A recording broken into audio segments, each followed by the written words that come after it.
বাজার করে নিয়ে আসছে, কিন্তু অনেক পরে সকাল সকাল বাজার না করলে হয়।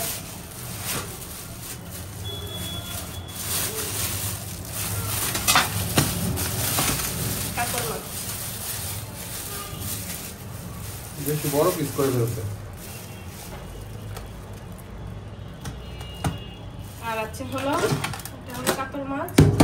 এখানে আছে ছোট মাছ। ছোট মাছটা এখন আর পরিষ্কার করবো না, এভাবে ফ্রিজে রেখে দেবো। আর এখানে আছে হলো খাসি মাংস।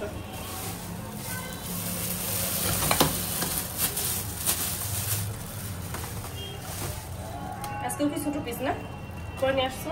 মিডিয়াম। আজকের মাংস মনে হয় ভালো বেশি না? হ্যাঁ, আছে খাসির মাংস। কি রান্না করবো এখন?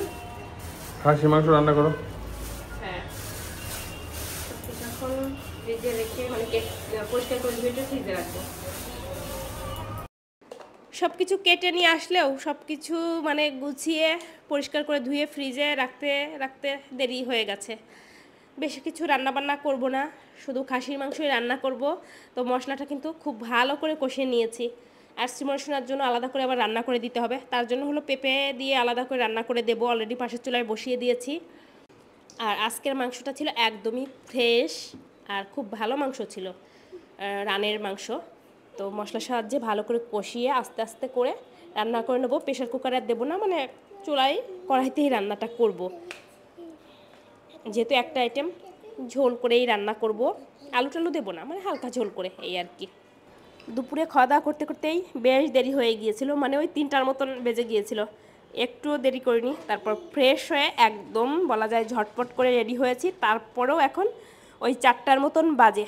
তো আমরা বের হব এক্ষুনি, যেহেতু বছরের প্রথম দিন। শ্রীমর্শনাকে নিয়ে একটু বাইরে থেকে ঘুরে আসি।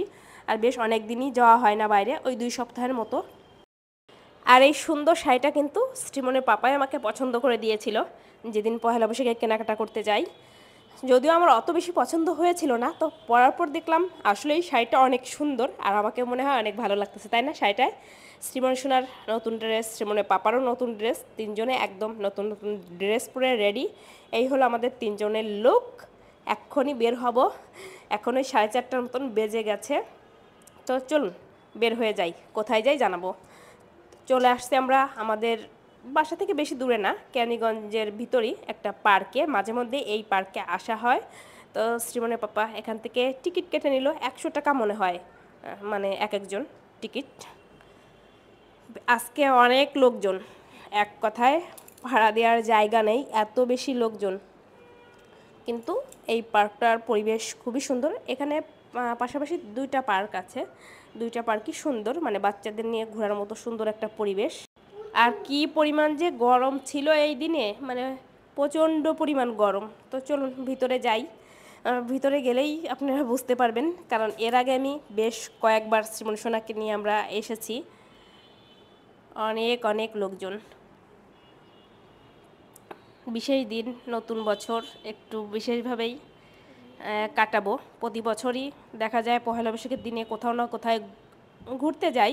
গত বছর এই দিনে ছিলাম আমরা চট্টগ্রাম, ঘুরতে গিয়েছিলাম। কোথায় একটা যেন গিয়েছিলাম, জায়গাটার নাম এখন মনে নেই। সময় কত তাড়াতাড়ি কিভাবে চলে যায়। আর এই যে এর আগে যখন এসেছিলাম, মানে শীতের টাইমে হয়তো এসেছিলাম, তখন এই গাছগুলোতে অনেক অনেক ফুল ছিল। এখন তো শুকিয়ে গেছে, এর জন্য আগের থেকে সৌন্দর্যটা একটু হলেও কম। ফুল থাকলে আরও বেশি ভালো লাগতো। দেখুন কত লোকজন।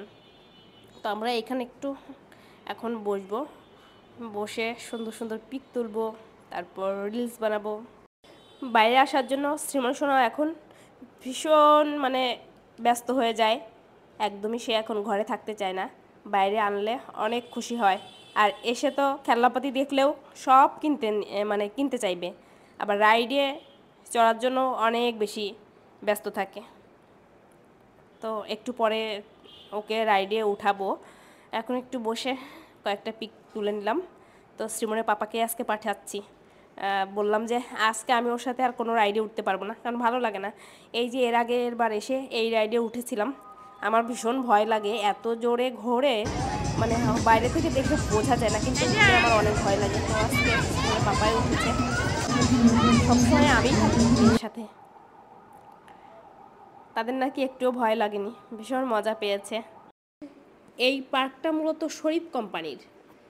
এর আগে একটা সুন্দর পাতিল নিয়ে গিয়েছিলাম, অনেকেই কমেন্টস করেছিলেন কোথা থেকে নিয়েছি। এই তো এই পার্কে এসে শরীফ কোম্পানির এইখানে একটা হলো মল আছে, তো গিয়েছিলাম, সেইখান থেকে নিয়েছিলাম। বেশ সুন্দর সুন্দর অনেক জিনিস পাওয়া যায়। একদম যাওয়ার আগে একবার ভেবেছি যাব, দেখে যাব, যদি কিছু পছন্দ হয় নিয়ে যাব। তো তাদের রাইডে ওঠা হয়ে গেছে। কেমন লাগছে? হ্যাঁ মজা। ভয় না? তোমার কেমন লাগছে? ভয় লাগে নাই? খুবই কি সেটা? চলো ট্রেনে উঠবে, চলো। বাইরে নিয়ে আসলে সে একদম পাগল করে ফেলে, মানে সবগুলো রাইডে উঠবে, যেটা দেখবে ওইটাই উঠবে। পরে এখন উঠলো হলো এই যে ঘোড়ায়, কিন্তু আবার বসতে ভয় পায় অনেক, মানে বুঝিয়ে শুনিয়ে তারপর তাকে বসানো হয়েছে, মোটেও বসতে চাচ্ছিল না। এরপর বলছে ট্রেনে উঠবে, কিন্তু প্রায় সন্ধ্যা হয়ে গেছে। আমরা আরও পরে যাব, যেহেতু পরেই এসেছি আর বাসা বেশি দূরে না, এর জন্য যাওয়ার কোনো চিন্তা নেই। একটু আস্তে ধীরে ঘোরাফেরা করুক, তারপর যাব।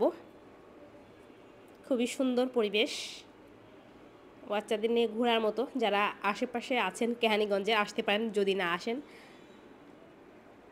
দেখুন তো রাত্রিবেলা আরও বেশি সুন্দর লাগতেছে। এখন রাত হয়ে গেছে, আমরা বেশ কিছু টাইম বসেছিলাম, তারপর ভিতর থেকে কিছু খাওয়া দাওয়াও করেছি।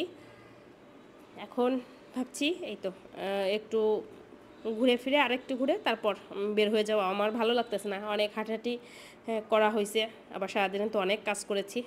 এখন মনে হচ্ছে বাসায় গিয়ে একদম শান্তিমতো একটু শুয়ে রেস্ট করি। এগুলো উঠতে চাও বুড়ি?